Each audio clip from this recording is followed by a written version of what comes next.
Selama ini saat mendengar kata zombie, kamu mungkin akan merasa ngeri, tetapi langsung lega ketika menyadari bahwa hal tersebut hanya bersifat fiktif. Menurut pemahaman banyak orang, kamu hanya akan menjumpainya di film, buku, atau berbagai bentuk karangan lainnya yang tak lebih dari sekedar imajinasi.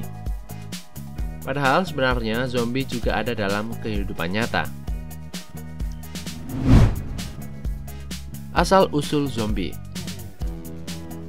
Kata zombie pertama kali diperkenalkan dalam bahasa Inggris pada tahun 1800-an saat seorang pujangga Robert Southey menyebutnya di dalam History of Brazil karyanya.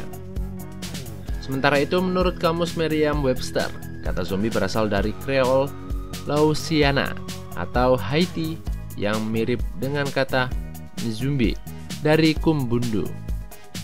Adapun kata zombie sendiri memiliki arti hantu. Namun lama-kelamaan kata zombie mengalami pergeseran konsep. Zombie kemudian digunakan untuk merujuk pada seseorang yang sengaja diguna-guna oleh dukun, sehingga tidak dapat berpikir sebagaimana mestinya, berada dalam posisi akan memasuki kematian, tetapi masih hidup dan berujung akan menjadi budak yang menuruti apapun yang diperintahkan oleh dukun tersebut.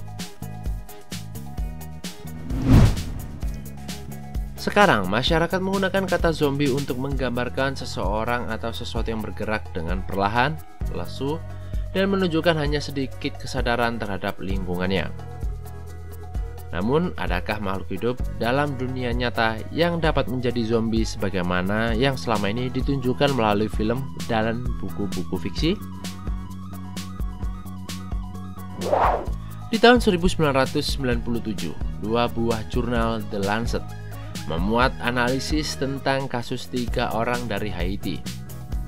Mereka mempunyai komunitas yang diidentifikasi sebagai zombie.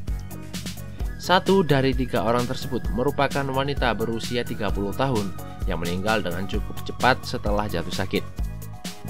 Namun 3 tahun setelah kejadian tersebut, keluarga wanita itu melihatnya berjalan seperti zombie. Begitupun demikian dengan 2 orang lainnya. Seorang anak laki-laki berusia 18 tahunan yang meninggal dan terlihat hidup kembali 18 tahun kemudian pada sebuah sabung ayam, dan seorang anak perempuan berusia 18 tahun yang meninggal dan hidup kembali dengan tingkah seperti zombie 13 tahun kemudiannya. Dr. Doyun dan Profesor Littlewood menemukan bahwa ternyata 3 orang tersebut bukanlah korban dari dukun, ilmu hitam, atau sebagainya.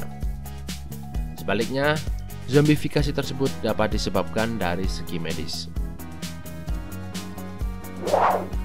Zombie yang pertama mengidap catatonic schizophrenia, suatu kondisi yang tidak umum yang membuat penderitanya bertingkah seolah-olah mereka berjalan dalam keadaan pingsan.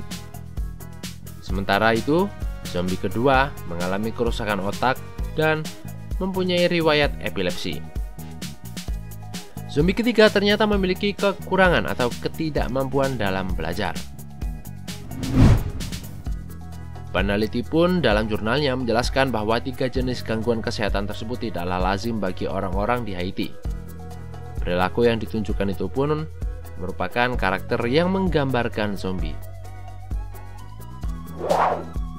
Terlepas dari hal tersebut, ada satu gangguan psikis yang disebut dengan sindrom Cotard.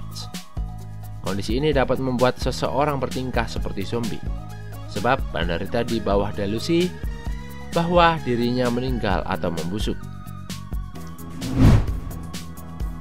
Sampai sekarang, mengenai seberapa lazimnya kondisi ini memang masih belum jelas.